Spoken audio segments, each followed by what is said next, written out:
Salut tout le monde, aujourd'hui on reçoit Romain Molina. Romain Molina, comment ça va? Écoute, toujours bien quand je suis avec toi, Mousse, toujours. Ah, c'est un plaisir, c'est un plaisir. On est là, Romain, pour parler de ton dernier ouvrage que je présente à la caméra, qui s'appelle La Mano Negra, que je montre là. Voilà. Donc c'est un livre qui traite des super agents, Romain? Entre autres, ouais, ça traite, on va dire, des affaires des dessous du football, mais pas avec un angle simplement économique. Donc ça parle aussi d'espionnage, de politique, géopolitique, évidemment blanchiment, corruption, mais aussi meurtre. Et ce n'est pas vraiment comme Football Leaks, c'est pas concentré sur un ou deux clubs en France, tu vois. Ça ne concerne même pas vraiment des affaires françaises. Ouais, tout à fait. Et donc, nous, en fait, ce qui nous intéresse, c'est d'une part, déjà, les super agents. Avec l'arrivée de QSI en 2011 qui rachète le Paris Saint-Germain, c'est à cette époque qu'on a vu apparaître certains agents qui travaillaient très très peu en Ligue 1 et qui travaillaient essentiellement avec les gros clubs pour réaliser de gros transferts. Est-ce que tu peux nous parler, toi, de cette période en 2011 et qui fait quoi, et ensuite on passera au transfert du siècle, à Neymar, un sujet que tu connais très bien. Bah alors d'abord, je vais te donner une petite anecdote, parce que, donc, pas caché que c'est Pini Zahavi qui a réalisé le transfert de Neymar. Mais Pini Zahavi n'était pas un inconnu au PSG. Il y a une dizaine d'années, à l'époque, Gonzalo Higuaín, il est à River Plate. Et Pini Zahavi qui appelle Alain Roche, leur directeur sportif. Il se présente, et Alain Roche lui dit « Qui? Ouh !» Il ne connaissait pas. Alors que c'était déjà le plus grand agent. Et donc, en fait, il a proposé Higuaín. Alain Roche, au bout de 10 minutes, a dit non, ça ne nous intéresse pas. Et donc Zahavi, des fois, le raconte à certains en disant ouais, à l'époque, on ne savait même pas qui j'étais. Maintenant, t'inquiète pas qu'ils ont appris à savoir qui je suis. Non, mais maintenant, il y a le tapis rouge. Écoute, non, quand QSI est arrivé, en effet, de par les moyens financiers, on peut le voir d'ailleurs le même parallèle avec Monaco et l'arrivée de Dimitri Riboloviev, c'est donc en effet des agents plus importants pour amener des joueurs. Alors à Monaco, c'était notamment le cas avec Georges Mendes, notamment Falcao et d'autres ensuite, avec ses relations privilégiées avec Vadim Vassiliev. Au PSG, alors tu as notamment Marcelo Simonian, alors c'est pas un super agent, c'est un agent important du continent sud-américain, qui a notamment ramené Pastore, qui a une relation de grande confiance avec non pas seulement Nasser, mais le comité olympique qatari. Donc il a fait pas mal de deals également au Qatar. Alors évidemment, on a entendu parler de Raiola, avec Zlatan, Avec Ibrahimovic. Maxwell. Avec Zlatan, en fait, c'est assez marrant, parce que Raiola, c'est le seul agent au monde où en fait, ce sont ses propres joueurs qui font VRP, qui vont recruter. Parce que Zlatan, plus ou moins, a une certaine influence. Donc Matuidi est allé avec Mino, je crois qu'il y avait Van Der. Quitte Jean-Pierre Bernès pour aller chez Mino Raiola, c'est bien ça. Exactement, Jean-Pierre Bernès, la très mauvaise d'ailleurs. Donc c'est vrai que le PSG a dû dealer pas mal avec Mino Raiola. Il y a eu un petit peu de Mendes également, de par ses liens privilégiés également avec Nasser El Khelaifi. Donc on va dire que c'était Raiola Mendes qui était un peu là. Il y en a d'autres qui ont un peu tourné autour, type Jonathan Barnett, qui est notamment l'agent de Gareth Bale et qui fait partie du Stellar Group, qui était sur Krychowiak. En effet, quand tu as autant de rentrées d'argent, forcément, tu vas attirer des plus gros joueurs, donc potentiellement de plus grands clients. Néanmoins, les super agents, comme on dit, ils ont aussi des business dans des clubs un peu moindres, mais c'est vrai que c'est très rarement le cas en France. En France, on a tendance à travailler juste entre Français, parce que bon, dans certains clubs, on va être très honnête, tu as un espèce de hold-up sans main armée, hein, puis sans masque, hein, tu vois.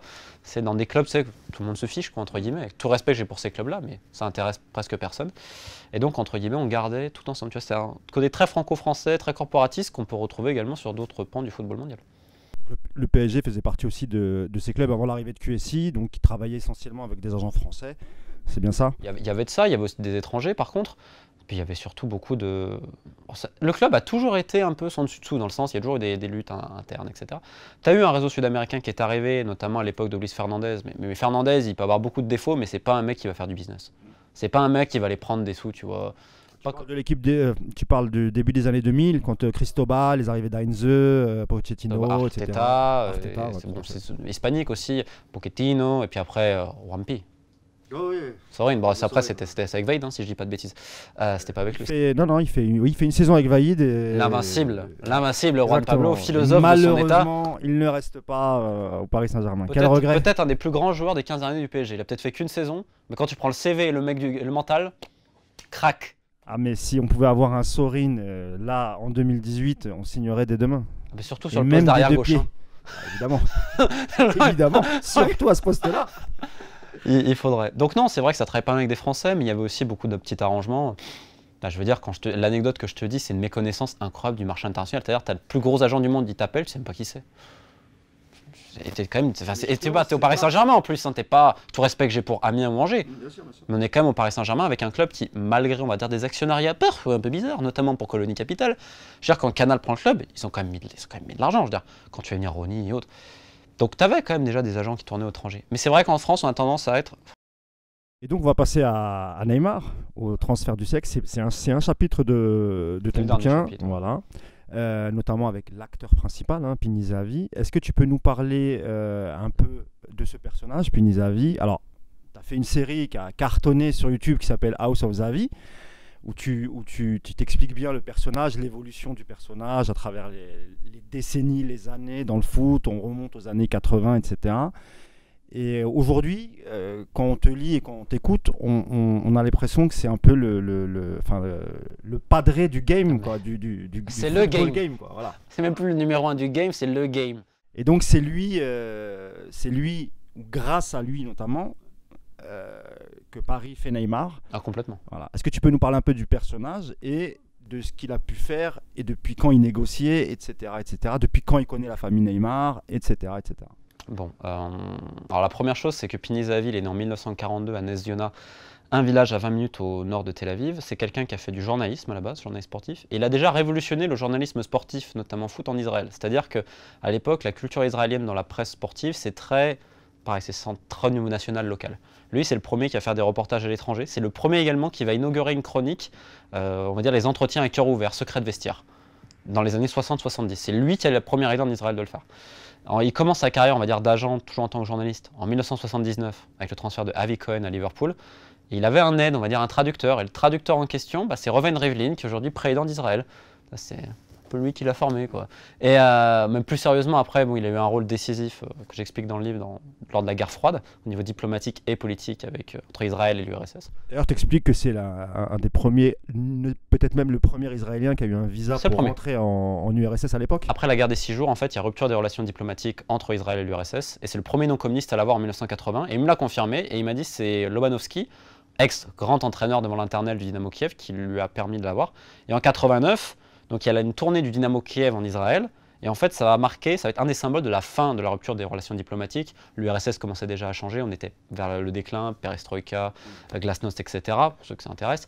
Et en fait, ce match va marquer vraiment un symbole. Et surtout, c'était très fort parce qu'à l'époque, ils avaient peur des désertions, de ci, de là. Et si tu imagines les mecs du Dynamo Kiev, qui est un symbole de l'URSS, ça se passait mal. Donc il fallait que ça se repose sur toutes les parties de la diplomatie. L'architecte de la fin du boycott, c'est lui. Puis alors, il me l'a sorti, tu sais, comme si toi, tu vas dire, je suis allé acheter mon pain. Tu sais, genre, c'est pas d'importance, quoi. Ouais, bah. Et c'est en fait, bon, c'est quelqu'un qui est, on comprend qu'il a un passé diplomatique très, très important.